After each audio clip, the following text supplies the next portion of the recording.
Olá, queridos, é uma alegria estarmos aqui em mais uma célula.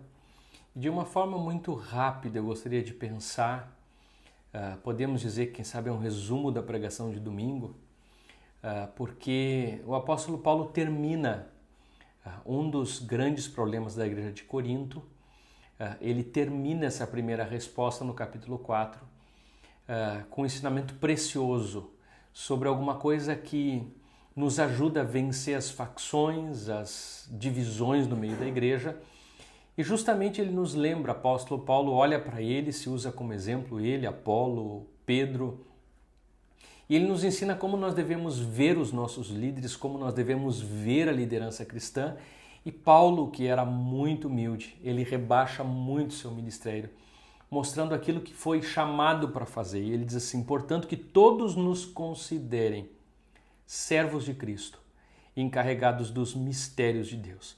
Essas duas palavras, servos e encarregados, Paulo não está falando de doulos, que é escravo, Paulo não está falando de diáconos, que é servo, mas Paulo está usando a palavra operete, que diz respeito àquele que é o escravo que está lá no fundo do navio, condenado à morte, com algemas nos pés, esperando morrer praticamente, e a sua função é remar, sua função é fazer a embarcação e ir adiante.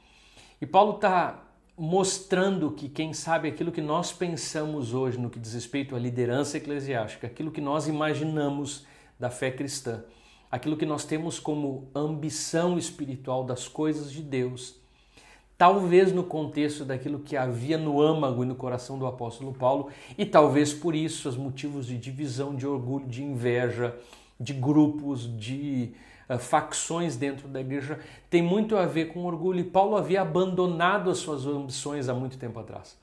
Paulo era o cara. Paulo é um homem grandemente usado por Deus intelectualmente, um homem inteligente, um homem bem relacionado, um homem da alta sociedade de Jerusalém, dos grupos rabínicos judeus.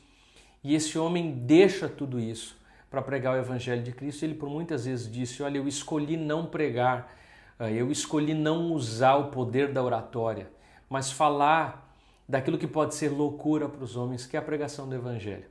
E Paulo, durante todo esse capítulo, ele fala de tantas coisas, mas ele levanta o ministério apostólico. E ele diz que Deus os escolheu como apóstolos para as partes mais difíceis. E quem sabe mudando completamente aquilo que os ouvintes estavam pensando acerca do ministério, ou estavam pensando acerca dos oradores cristãos, ou estavam pensando a respeito daqueles que eram líderes na igreja.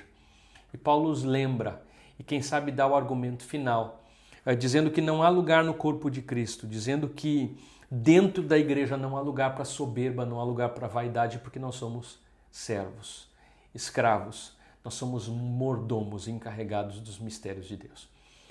E Paulo mais à frente começa a falar daquilo que ele sofreu como apóstolo, daquilo que os apóstolos sofreram, dizendo que eles são os espetáculos para o mundo, dizendo que eles tiveram que passar fome, sede, não tiveram que vestir, não tiveram residência fixa.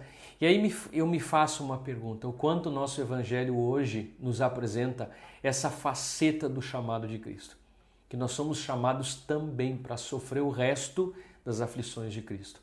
E quando formos caluniados, que possamos responder amavelmente. Quando formos perseguidos, que soframos a perseguição com paciência.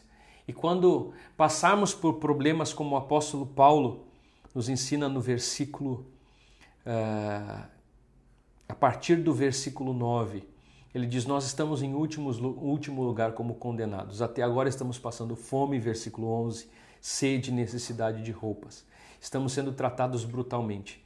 Não temos residência certa e trabalhamos arduamente com as nossas próprias mãos. E ele diz, a semelhança do seu mestre Jesus Cristo: quando somos amaldiçoados, abençoamos. Quando somos perseguidos, suportamos. Quando caluniados, respondemos amavelmente. Até agora nos tornamos a escória da terra e o lixo do mundo.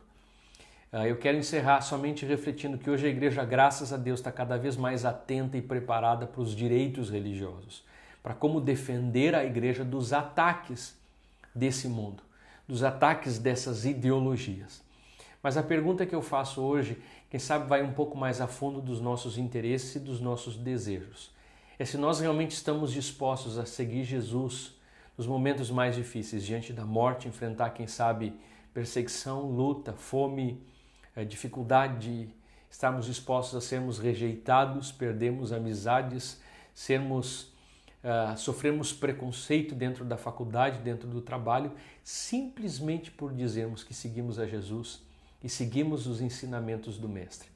E eu encerro pensando na declaração do ministro de Defesa da Ucrânia, que fugiu de lá quando começou a guerra. Quando o seu presidente Zelensky disse para ele voltar, ele diz o seguinte: excelentíssimo presidente, eu quero lhe dizer que essa guerra não é minha.